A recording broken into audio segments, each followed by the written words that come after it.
हाय। आज की वीडियो में बात करने वाले हैं कि अगर आप किसी इंसान को लेके बहुत ऑब्सेस कर रहे हो और उनके बारे में सोचना ही नहीं छोड़ पा रहे हो, तो हम ऐसा क्या कुछ कर सकते हैं जिससे कि आप इस ऑब्सेशन को खत्म कर पाओ और अपनी लाइफ के साथ मूव ऑन कर पाओ। Step number 1, kill the hope. मतलब जब तक आप एक कम्युनिकेशन का डोर ओपन रखोगे ना, वो कम्युनिकेशन का डोर किसी भी सोशल मीडिया के थ्रू हो सकता है या फोन नंबर के थ्रू हो सकता है या फोटोज या वीडियोज के थ्रू ही हो सकता है, तो आपको ना एक होप रहेगी कि शायद वो इंसान आपसे बात कर ले, या आप खुद ही एक ट्रिगर हो गए, कोई अर्ज आएगी बहुत ज्यादा, कोई मे बी कोई मेमोरी याद आई और एकदम से बहुत स्ट्रॉन्ग अर्ज उठी, तो आप खुद ही कोई मैसेज या कॉल कर दोगे। तो एक जो वो होप है ना, वो आप हमेशा मेंटेन करके रख रहे हो और वो होप ही आपको उस ऑब्सेशन को खत्म नहीं करने दे पा रही है, आप मूव ऑन नहीं कर पा रहे हो। सबसे पहला स्टेप, अगर आप कुछ और भी फॉलो नहीं कर सकते, just do this and it will help you a lot, is to kill the hope completely. Like remove that person completely, और उनका जो भी एक्सेस है ना उसको खत्म करना है। ब्लॉक कीजिए, डिलीट कीजिए नंबर, फोटोज डिलीट कीजिए, वीडियोज डिलीट कीजिए, अनफ्रेंड कीजिए। ये जो सारे ऑप्शंस हमें दिए जाते हैं ना सोशल मीडिया पे इनका कोई पर्पस होता है, और यही पर्पस होता है कि जब आप किसी को बहुत ऑब्सेस कर रहे हो ना, तो use these options. Completely kill the hope. ना तो आप उनको एक्सेस कर पाओ, ना ही कोई ऐसा तरीका हो कि वो चाहे भी तो आपको एक्सेस कर पाए। उससे आपकी जो होप है वो कंप्लीटली खत्म हो जाएगी और आपके पास कोई और ऑप्शन नहीं बचेगा then to move on. That is your step number 1। Number 2, humanise them. मतलब उनको एक इंसान की तरह देखो। हम क्या कर देते हैं कि जब हम किसी से ऑब्सेस होते हैं ना, तो हम उनको एक पेडिस्टल पे बिठा देते हैं कि उनमें कोई ना कमी नहीं है, वो तो बस परफेक्ट ह्यूमन बीइंग है, उनमें कोई कमी नहीं हो सकती, they don't have any flaws, they don't go to pee, they don't poop, they don't do anything. तो उनको एक ह्यूमन की तरह देखो, उनकी खामियां भी होंगी। अगर आप उनसे ऑब्सेस हो रहे हो तो आप उनकी अच्छी चीजों को सिर्फ देख रहे हो, तभी ऑब्सेशन इतना हो रहा है। तो उनकी खामियों को देखो। हो सकता है कि आपने उस इंसान के साथ इतना टाइम गुजारा ही ना हो कि आपको उनकी खामियां दिखी हों, क्योंकि अगर दिखती तो इतना ऑब्सेशन नहीं होता। फिर तो आपको दिख जाती ना और आप मूव ऑन कर जाते कि अरे नहीं नहीं, ये सही नहीं है इंसान मेरे लिए। उनकी खामियों को देखो, उनको एज अ ह्यूमन देखो and see them as a normal human being, and then you will be able to remove this obsession. Number 3, आपको एक माइंडसेट शिफ्ट करना है जो कि बहुत जरूरी है, विच इज कि अगर मेरे लिए होगा ना कुछ, चाहे वो इंसान है, चाहे वो कोई अपॉर्चुनिटी है, कोई सिचुएशन है, कोई जगह ही है, तो वो जाएगी नहीं। अगर इवन इफ ही और she is the best person alive on this planet, अगर वो मेरे लिए बना है या मेरी लाइफ में उसका कोई पर्पस है, देन ही और शी विल फाइंड मी, और वो रुकेगा। ही और she will stay, that place will stay, that opportunity will wait for you. जब भी मेरे साथ ऐसा कुछ होता है ना, तो मैं इस अपार्टमेंट का एग्जांपल लेती हूँ। ये अपार्टमेंट जिसमें मैं रह रही हूँ, I can fully trust and say कि this is the best in the town. ये बेस्ट है और लोग भी बोलते हैं कि this is the best in the town, and I got very lucky to find it. But जब मैंने इस अपार्टमेंट को देखा था ना, तो मैं चली गई थी। मेरे को लगा था नहीं नहीं, मेरे को नहीं रहना यहाँ पे, और मैंने कहा कि कोई और ऑप्शन देखते हैं, 3-4 ऑप्शन और देखते हैं। Even this apartment was the best apartment in the town, और लोग इसको भी देखने आ रहे थे। समहाउ क्या हुआ कि वो लोग भी फाइनल नहीं कर रहे थे, जबकि बेस्ट था। जो चीज इवन बेस्ट भी होगी ना टाउन में या इस प्लैनेट पे, अगर वो आपके लिए बनी है ना, तो वो बेस्ट चीज भी वेट करेगी आपके लिए। You can not mess up or miss on anything that is for you. तो अगर आपको ऐसा लग रहा है ना कि आपने मैसअप कर दिया, या आपको ऐसा नहीं करना चाहिए था, वैसा करना चाहिए था, हम वो should haves, could haves, would haves में फंस जाते हैं कि अरे ऐसा नहीं ऐसा लिखना चाहिए था, या ऐसा नहीं ऐसा बोलना चाहिए था, इसकी बजाय ऐसे कर देते तो ऐसा हो जाता। विच इज ओके, वही चीज ऑब्सेशन क्रिएट कर रही है, क्योंकि आपको लग रहा है कि अगर आप इसके बजाय इस तरीके से एक्ट करते तो चीजें डिफरेंट होती।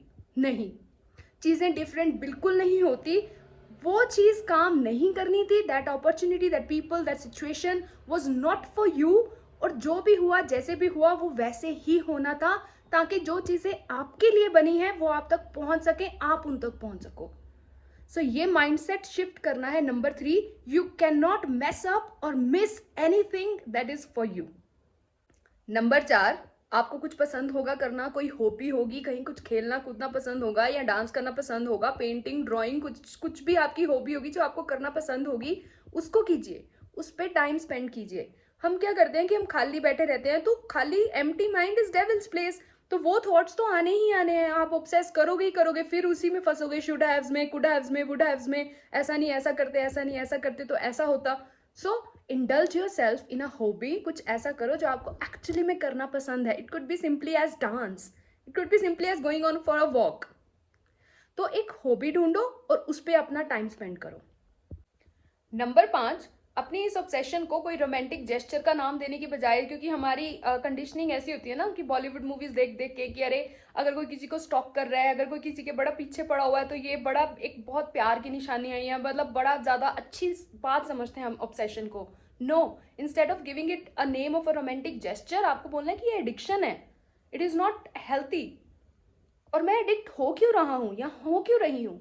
नॉर्मली हम किसी चीज से एडिक्ट तभी होते हैं जब वो हमारी किसी नीड को पूरा करता है। फॉर एग्जाम्पल, अल्कोहल से अगर आप एडिक्टेड हो तो वो आपको अच्छा फील करा रही है इंटरनली, आपकी जो भी प्रॉब्लम्स है थोड़ी देर के लिए आप उनको भूल जाते हो, तो आपकी कोई नीड पूरी हो रही है।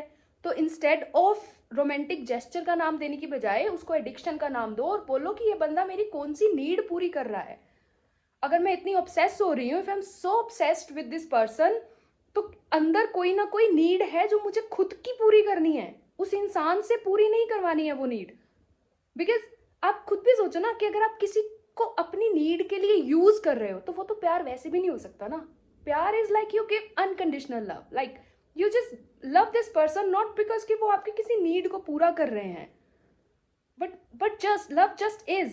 सो अगर आप अपनी किसी नीड को पूरा करवाने के लिए उनसे एडिक्ट हो रहे हो, उनसे ऑब्सेस हो रहे हो, so you have to find out that need और उसको पूरा करो खुद में। फॉर एग्जाम्पल, अगर आप किसी लड़के से ऑब्सेस हो रहे हो, किसी लड़की से ऑब्सेस हो रहे हो, तो आप बोल रहे हो कि मेरे को प्यार चाहिए, तो वो प्यार आप पहले खुद को दो। अगर फॉर एग्जाम्पल आप किसी से एडिक्ट हो रहे हो, ये भी हो सकता है कि आप इंसान से एडिक्ट ना हो के ना उसकी फैमिली से एडिक्ट हो हो सकता है कि आपको शायद बचपन में या आपको वो प्यार नहीं मिला फैमिली वाला जो उस इंसान के पास है, उसकी फैमिली उसको बहुत प्यार करती है, आपने कोई टाइम स्पेंड करा उसके साथ, उसकी फैमिली के साथ, अब आप उस इंसान से एडिक्ट नहीं हो, आप उनकी फैमिली वाले रिलेशनशिप से एडिक्ट हो। तो आपने खुद से पूछना है कि ये मेरी एडिक्शन आ कहाँ से रही है और उसको फिगर आउट करके अपने आप की नीड को खुद ही पूरा करना है। उससे वो जो ऑब्सेशन है, वो जो एडिक्शन है, वो जड़ से खत्म होगी। एंड लास्ट स्टेप जो कि मेरी हर एक वीडियो में आपको एज एन एसेंस मिलेगा, which is to sit with the feeling. मतलब आप बैठे हो, कुछ थॉट्स आएंगी, कुछ मेमोरीज आएंगी, कुछ वो should haves, could haves, would haves आएंगे, कुछ ऐसी मेमोरी आएगी आपने कुछ क्रिंजी बोल दिया, कुछ बड़ा एम्बेरसिंग बोल दिया, या कुछ ऐसा बोल दिया जिससे एक्चुअली में अगले बंदे को शायद हर्ट हो गया उसकी फीलिंग्स। सो वो सारी क्रिंजी फीलिंग्स आने वाली हैं। Just sit with the feeling, just sit with the obsession, just sit with this desperate need to talk to that person, that desperate need to, that urge, उसको feel करो, उसको completely feel करो without acting on it. Let it hurt you, let it heal you. Sit with the feeling, sit with the obsession, sit with the cringe, with the embarrassment, sit with this feeling that you messed up. And know that it's okay. It's okay to mess up. It's okay to do things that you don't intend to do. जैसा हुआ, जिस तरीके से हुआ, वैसे ही होना था. This complete radical acceptance and to be able to sit with your feeling is the answer. Is the answer to your obsession, is the answer to your addiction. Not just an addiction to a person, but any kind of addiction.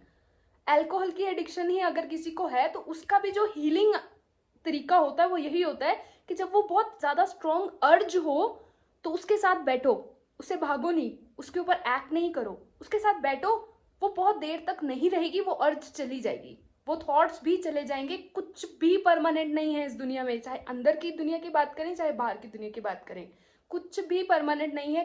बुरे से बुरा thought, बुरे से बुरी feelings भी चली जाती हैं। Let these feelings hurt you and finally let these feelings heal you. Thank you so much for watching this video and I hope you found something जो कि आप अपनी लाइफ में अप्लाई कर सको. Bye and I'll see you soon in the next one.